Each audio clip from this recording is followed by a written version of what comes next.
Oke, kita akan membahas mengenai sifat keperiodikan unsur. Ini artinya adalah sifat yang bisa kita pelajari berulang secara periodik dalam tabel periodik unsur.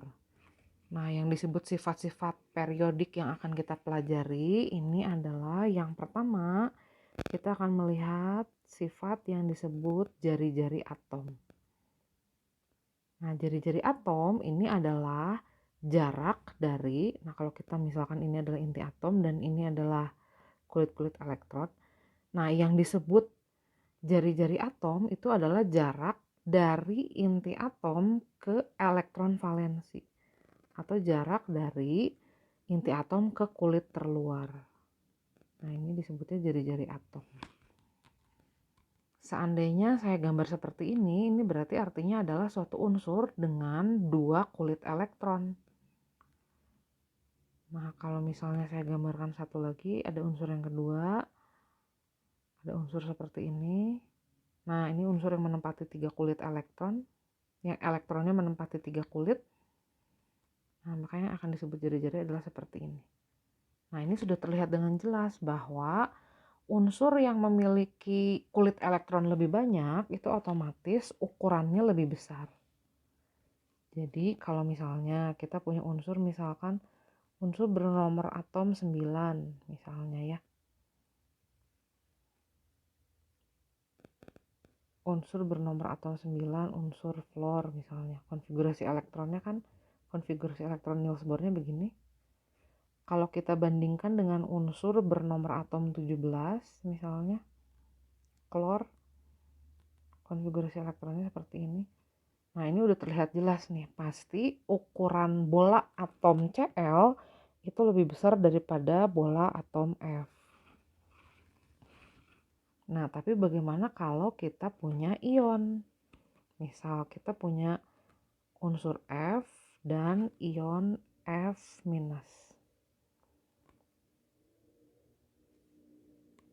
Nah, kalau kita punya unsur F, berarti unsur ini menempati 2 kulit elektron. Sedangkan kalau kita mempunyai ion F-, berarti elektronnya bertambah.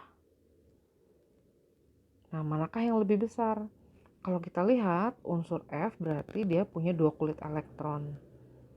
Nah, menurut teori mekanika kuantum, elektron itu kan tidak ada di lintasannya, elektron itu ada di ruang 3 dimensi.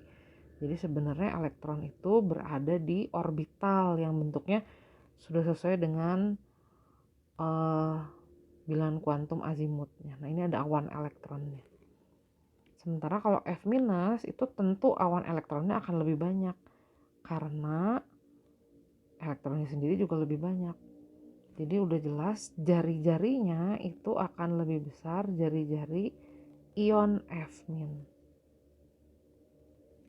Nah, bagaimana dengan ion positif? Bagaimana dengan kation? Misal kita punya Na dengan Na+. Nah, ini sih terlihat jelas ya. Atom Na menempati 3 kulit elektron, sementara ion Na+ hanya menempati 2 kulit elektron. Jadi kalau Na kulit elektronnya ada 3, yang satu kulit pertama isinya 2, kulit kedua isinya 8 elektron, kulit ketiga isinya 1 elektron. Sementara Na+ dia hanya mempunyai 2 kulit elektron. Ini isinya 2 elektron, kulit pertamanya, kulit keduanya 8 elektron. Nah, ini otomatis jari-jari yang lebih besar itu adalah jari-jari atom Na. Jadi kesimpulannya, jari-jari anion itu selalu lebih besar daripada atomnya. Sementara jari-jari kation itu selalu lebih kecil daripada atomnya. Nah, bagaimana dalam tabel periodik unsur? Misal kita anggap ini skema kasar tabel periodik unsur. Nah, unsur yang manakah yang mempunyai jari-jari paling besar? Nah, seperti kita ketahui, baris itu artinya adalah periode. Periode itu artinya adalah jumlah kulit elektron. Nah, dari atas ke bawah, dari bawah ke atas, Ini menunjukkan jari-jari yang semakin mengecil karena periodenya semakin kecil. Ini kan periode 7, ini periode 1. Unsur yang ada di bawah berarti dia punya 7 lapis kulit elektron.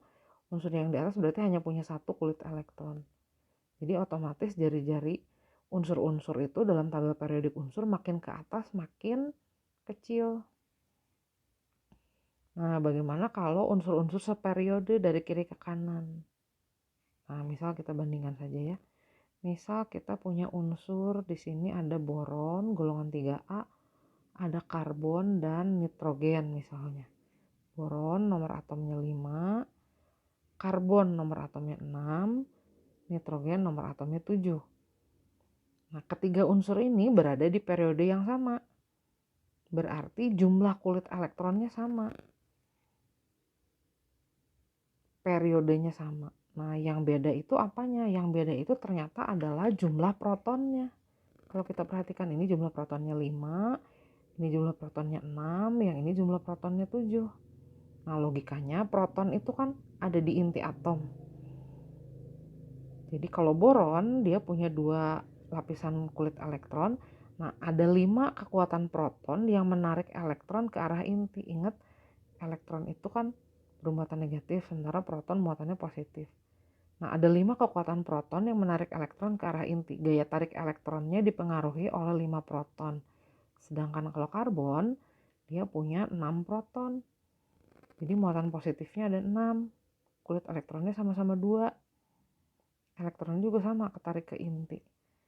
Nah, kira-kira mana yang lebih kuat tarikan intinya? Tarikan 7 proton, 6 proton, atau 5 proton? Nah, tentu tarikan yang lebih kuat adalah tarikan 7 proton.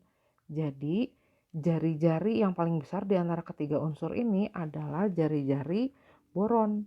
Karena boron hanya ditarik ke arah inti dengan kekuatan 5 proton. Jadi jari-jari boron itu pasti lebih besar daripada jari-jari karbon. Dan di antara ketiga unsur ini jari-jari nitrogen yang paling kecil. Jadi kecenderungannya dari kiri ke kanan pada unsur-unsur seperiode jari-jari juga makin kecil. Nah, ini adalah sifat periodik yang pertama, yaitu jari-jari atom. Jarak dari inti atom ke kulit terluar.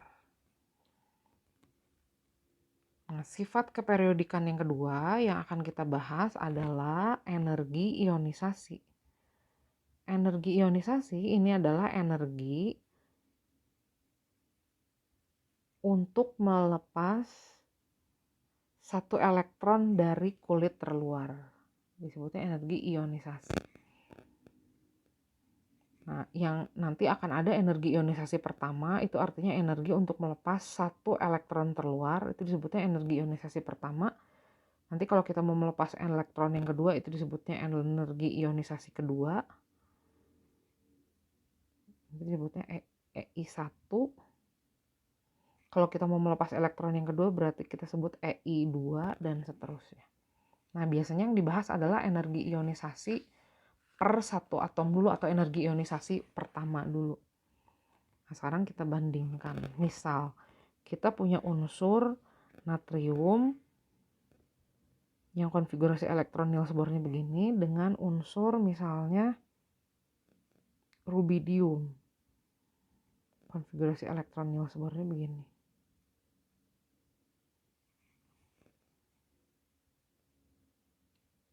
Nah, bedanya adalah Na itu punya 3 kulit elektron. Nah, elektronnya ada di sini. Anggap ada di situ elektron terluarnya. Nah, kalau Rb dia punya 5 kulit elektron.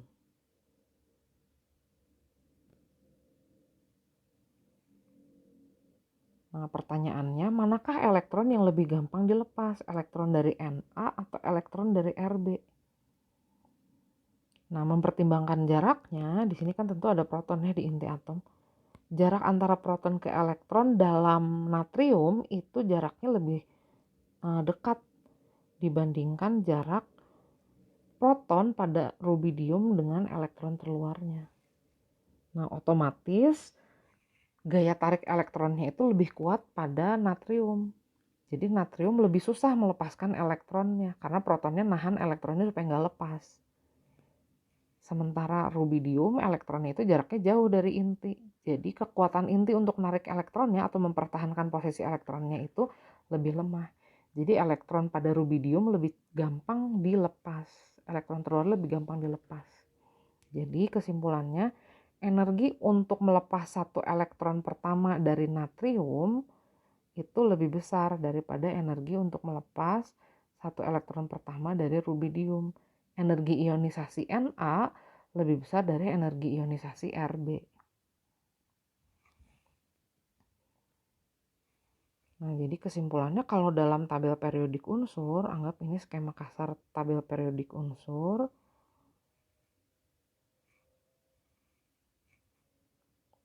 Nah, unsur-unsur dari bawah ke atas dalam tabel ini kan periodenya makin kecil ya dari bawah ke atas. Berarti jarak ke intinya makin dekat, berarti elektronnya makin susah dilepas, energi untuk melepas satu elektronnya makin tinggi. Nah, jadi energi ionisasinya itu dikatakan makin bertambah. Sementara pada unsur-unsur satu periode dari kiri ke kanan, kalau kita bandingkan misalnya seperti tadi B, C dengan N misalnya. Nah, ini kan jumlah protonnya makin ke kanan makin besar. Anggap saja gaya yang menarik elektron ke arah intinya itu makin besar juga karena protonnya makin banyak. Maka untuk melepas satu elektron dari N itu pasti akan lebih susah daripada melepas satu elektron terluar dari C. Daripada untuk melepas satu elektron terluar dari B juga. Jadi dari kiri ke kanan, energi yang dibutuhkan untuk melepas elektron terluarnya atau energi ionisasinya juga makin bertambah. Nah, hanya di sini ada pengecualian nih. Kalau kita mau melepas elektron terluar dari unsur golongan 1A, konfigurasi elektronnya kan begini. Kita ambil contoh unsur periode 3. Unsur periode 3 golongan 1A kan konfigurasi elektronnya begini. Golongan 2A begini. Elektron terluarnya golongan 3A begini.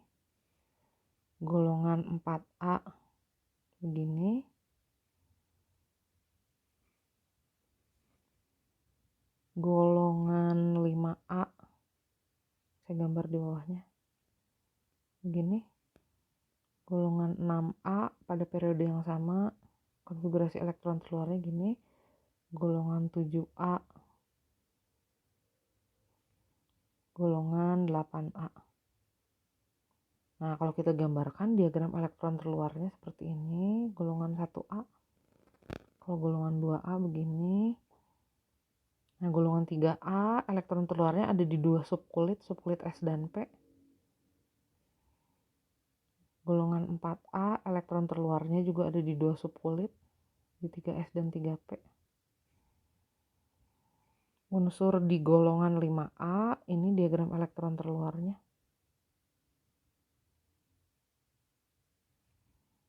Ini golongan 6A. Nah, untuk apa digambarkan seperti ini nanti akan ada pengecualiannya.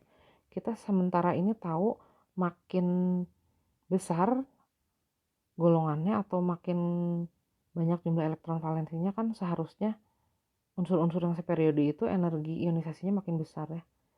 Nah, tapi nanti kita buktikan di sini.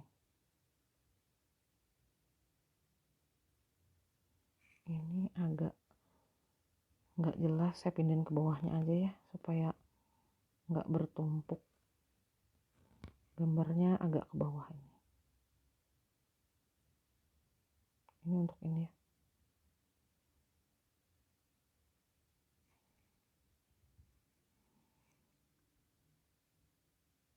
Nah, nanti kita lihat nih.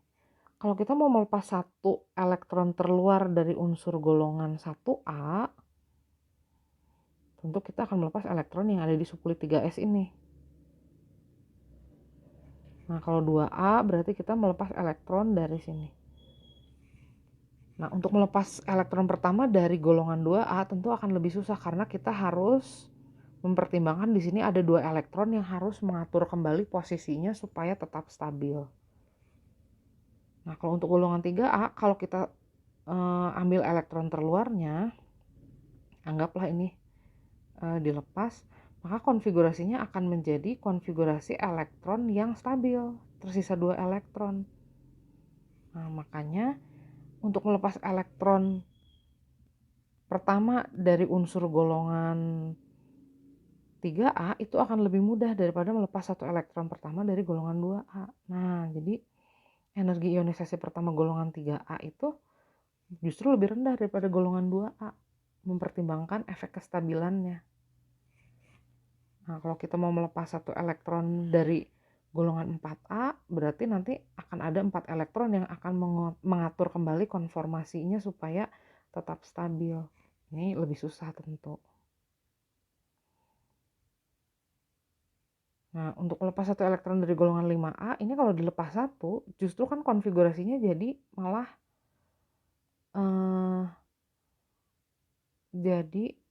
konfigurasinya terganggu yang tadinya udah penuh dan setengah penuh. Jadi golongan 5A susah nih melepaskan satu elektron terluarnya. Sedangkan golongan 6A kalau kita ambil satu elektron ini, konfigurasinya malah jadi stabil, malah jadi penuh dan setengah penuh. Jadi energi ionisasinya turun lagi atau jadi lebih mudah untuk melepas satu elektron terluar dari unsur golongan 6A. Nah, untuk 7A dan 8A keduanya tetap sulit. Jadi untuk melepas satu elektron dari golongan 7A dan 8A itu naik lagi. Anggap di situ ya 8A, tinggi banget. Nah, pengecualian terjadi di sini. Di golongan 3A dan di golongan 6A. Jadi energi ionisasi pertama unsur golongan 3A itu justru lebih rendah daripada 2A. Golongan 6A lebih rendah daripada 5A. Padahal seharusnya energi ionisasi itu makin ke kanan kan makin besar. Nah, pengecualiannya terjadi di situ. Anomali terjadi di ini nih, energi ionisasi pertama golongan 3A dan 6A. Nah, selain energi ionisasi pertama, nanti akan ada pula energi ionisasi kedua, ketiga, dan seterusnya. Kalau kita punya unsur yang elektron valensinya hanya satu, berarti untuk melepas satu elektron pertama ini akan relatif mudah karena unsur ini akan mencapai konfigurasi elektron dengan jumlah elektron 8. Nah, ini kan berarti jadi penuh semua ya. Nah, ini akan lebih stabil. Jadi untuk melepas satu elektron nggak masalah, akan gampang. Jadi energi ionisasi pertamanya masih gampang. Anggap aja ini energi ionisasi. Energinya ini berarti energi ionisasi pertamanya. Nah, anggap segitu, ini masih mudah. Nah, kalau kita mau melepas elektron berikutnya, berarti kita harus mengganggu konfigurasi elektron yang sekarang udah stabil setelah satu elektronnya pergi.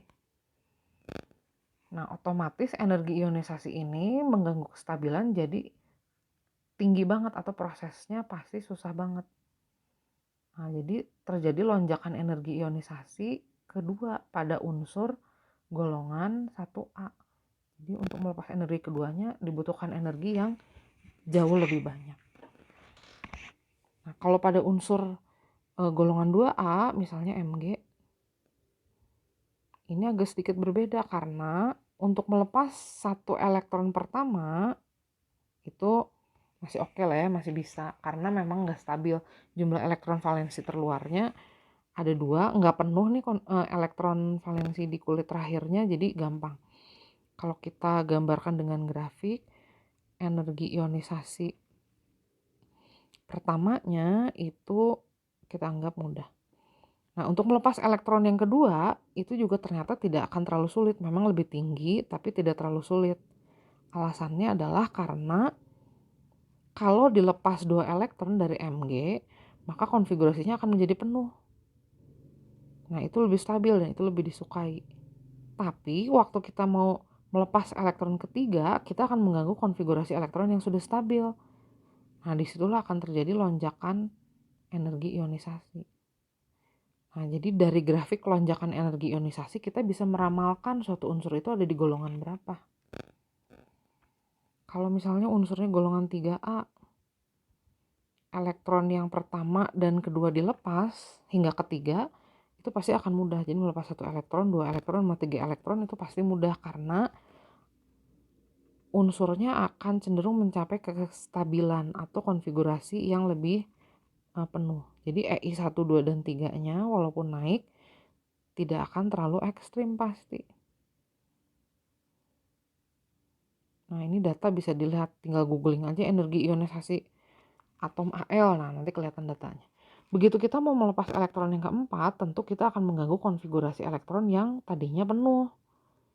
Nah, jadi pasti EI 4-nya akan melonjak.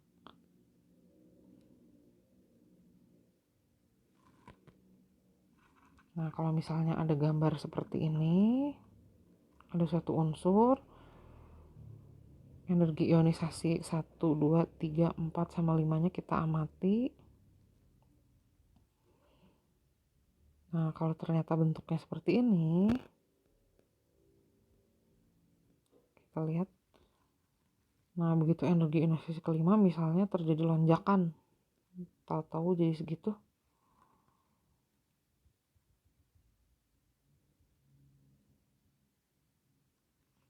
Ini tadi naik normal, nah tahu-tahu melonjak, berarti kita bisa simpulkan bahwa unsur yang kita amati ini dia mempunyai 4 elektron valensi.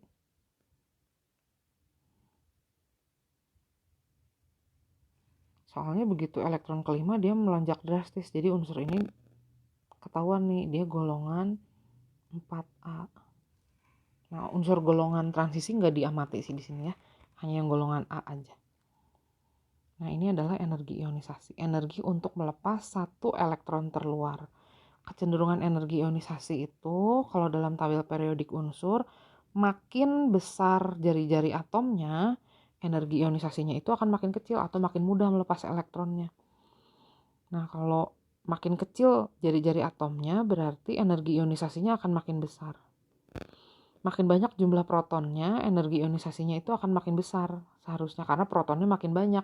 Jadi untuk melepas satu elektronnya dibutuhkan lebih banyak energi. Tapi ada pengecualian. Energi ionisasi unsur golongan 3A itu lebih rendah daripada golongan 2A dalam periode yang sama. Energi ionisasi pertama unsur golongan 6A juga lebih rendah daripada golongan 5A. Walaupun terdapat dalam periode yang sama. Nah, berikutnya ini ada energi ionisasi yang selain energi ionisasi pertama atau energi ionisasi lanjutan. Energi ionisasi ini menunjukkan jumlah elektron valensi pada suatu atom. Jadi unsur dengan satu elektron valensi akan mengalami lonjakan energi ionisasi saat melepas elektron kedua. Kalau unsur golongan 2A, 2 elektron valensi lonjakannya akan terjadi di energi ionisasi ketiga. Unsur golongan ketiga atau golongan 3A dengan 3 elektron valensi akan mengalami lonjakan energi ionisasi saat melepas elektron yang keempat. Unsur golongan 4A itu berarti mengalami lonjakan di energi ionisasi kelima. Nah, kalau golongan 6A berarti lonjakannya di elektron ketujuh yang dilepas atau EI 7. Kalau golongan 7A, energi ionisasi ke-8-nya yang akan melonjak naik. Nah, kalau golongan 8A itu sangat susah dilepas elektron terluarnya karena konfigurasi elektronnya sudah stabil atau sudah penuh. Jadi biasanya energi ionisasinya tinggi banget dibandingkan energi ionisasi unsur-unsur di golongan 1A sampai 7A. Nah, sifat keperiodikan ketiga yang akan kita bahas adalah keelektronegatifan. Keelektronegatifan ini adalah kecenderungan suatu unsur untuk menarik elektron. Jadi ini agak berkebalikan dengan energi ionisasi. Kalau energi ionisasi itu energi untuk melepas satu elektron terluar. Kalau keelektronegatifan adalah kecenderungan suatu unsur untuk menarik elektron. Nah, data keelektronegatifan setiap unsur ini udah diamati oleh seorang yang namanya Pauling. Makanya skalanya disebutnya skala Pauling. Nah, kalau kita lihat di sini, keelektronegatifan setiap unsur itu sudah dipetakan, skalanya itu paling kecil 0, paling besar 4. Nah, unsur dengan keelektronegatifan tertinggi di sini terlihat unsur fluor, golongan 7A. Ini adalah unsur yang paling cenderung kuat menarik elektron. Jadi dia kuat sekali menarik elektron. Nah, ini 3 unsur yang keelektronegatifannya paling besar, N, O, dan F. Tapi di antara semuanya itu F yang paling elektronegatif. Nah, kalau kita lihat di sini kecenderungan keelektronegatifan dari bawah ke atas dalam tabel periodik unsur itu makin besar. Nah, dari kiri ke kanan juga ternyata makin besar keelektronegatifan itu. Terlihat di sini ya di angka-angkanya. Memang ada beberapa yang anomali di sini, terlihat ada kesamaan, tapi tetap kecenderungannya secara umum makin ke kanan itu makin besar. Nah, kalau ada yang bertanya, kenapa di sini tidak digambarkan unsur golongan 8A? Nah, unsur golongan 8A ini keelektronegatifannya kecil sekali. Bahkan unsur-unsur golongan 8A yang teratas, keelektronegatifannya itu cenderung tidak teramati nilainya. Jadi unsur-unsur Ne, Ar itu keelektronegatifannya bisa dibilang 0. Tapi kalau unsur-unsur golongan 8A tapi yang udah agak ke bawah, Rn, Xe gitu misalnya, itu masih agak lebih besar dibandingkan Ne dan Ar.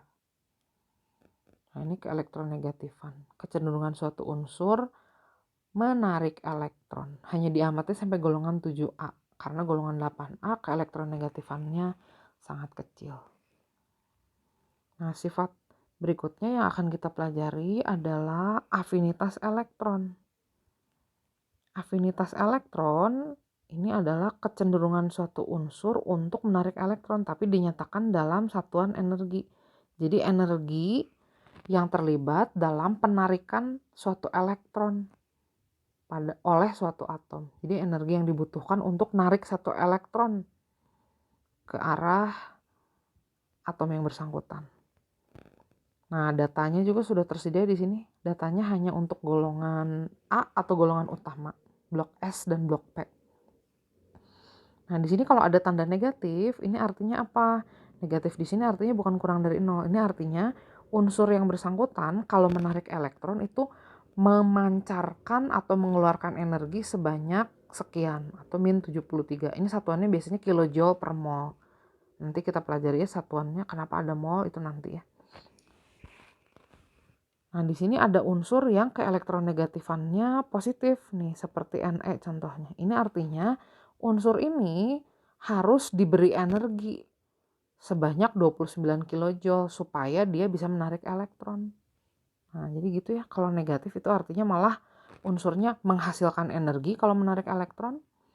Kalau yang positif berarti unsurnya membutuhkan energi untuk menarik elektron. Nah, kalau kita lihat secara umum kecenderungannya dari bawah ke atas, nilai afinitas elektron itu makin besar. Nah, ini mengesampingkan tanda negatifnya, karena tadi negatif itu artinya bukan kurang dari 0 ya. Ini artinya energi yang dihasilkan kalau suatu unsur narik elektron. Makin besar kan yang dihasilkannya. Nah, kalau dari kiri ke kanan, afinitas elektron itu secara umum cenderung bertambah juga. Kita bandingkan aja nih Li dengan F misalnya.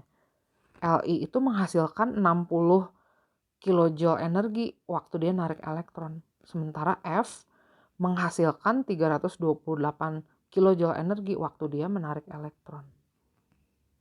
Nah, makin negatif itu berarti unsurnya makin menghasilkan banyak energi untuk menarik elektron.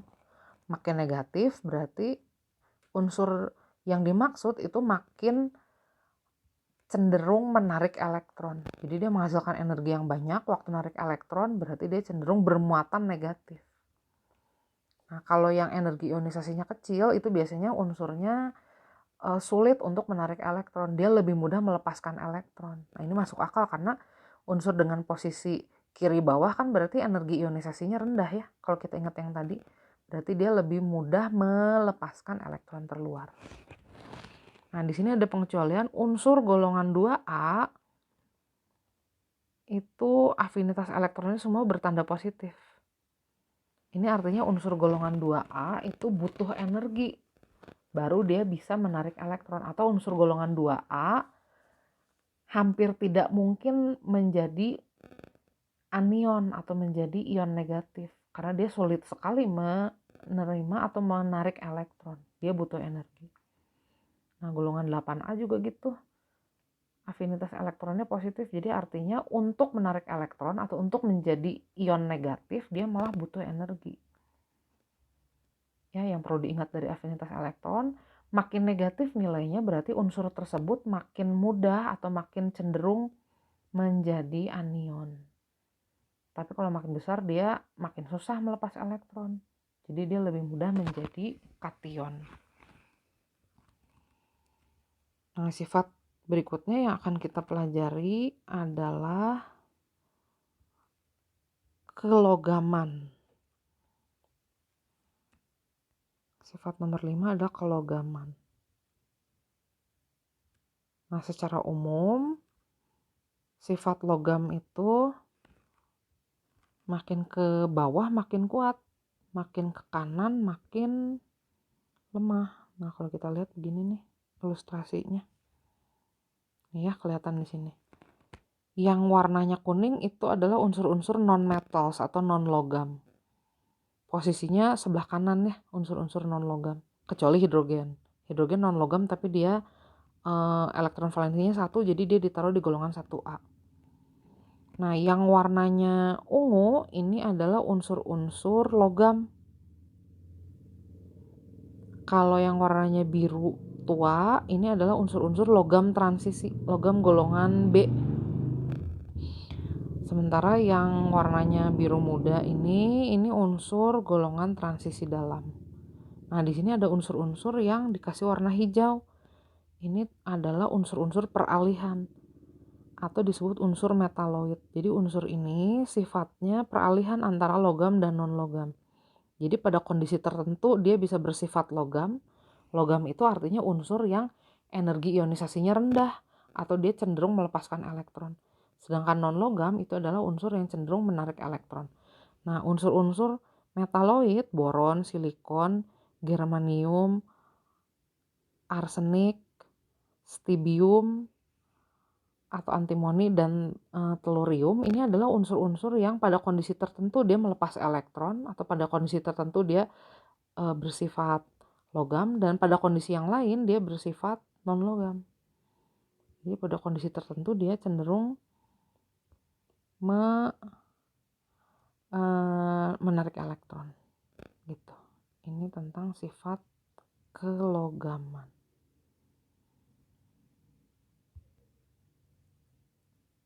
Nah, berikutnya sebenarnya ada sifat titik didih dan titik leleh. Cuman titik didih dan titik leleh itu kan harus diamati karena tidak setiap unsur ukurannya sama. Jadi tidak setiap unsur terdapat dalam bentuk molekul bebas atau senyawanya sama. Jadi untuk titik didih dan titik leleh kita hanya melihat kecenderungannya secara umum aja. Jadi kalau ini adalah tabel gambar kasar tabel periodik unsur. Nah, titik didih dan titik leleh itu pada umumnya makin besar massa atom makin tinggi titik didih dan titik lelehnya. Jadi massa atom relatifnya makin besar, berarti titik didihnya juga makin besar. Nah, cuman anomali terjadi pada unsur golongan 4A, golongan karbon. Nah, ini titik didih dan titik lelehnya biasanya tinggi karena dia membentuk molekul dengan massa yang sangat besar, membentuk molekul raksasa biasanya disebutnya. Jadi titik didih dan titik lelehnya itu cenderung tinggi. Kalau digambarkan mungkin, nah ini titik didih dan titik lelehnya tinggi banget. Selanjutnya turun banget karena golongan 8A titik didih dan titik lelehnya rendah banget. Pada suhu ruang dia bentuknya gas. Nah, ini tapi nanti harus dilihat per kasus ya.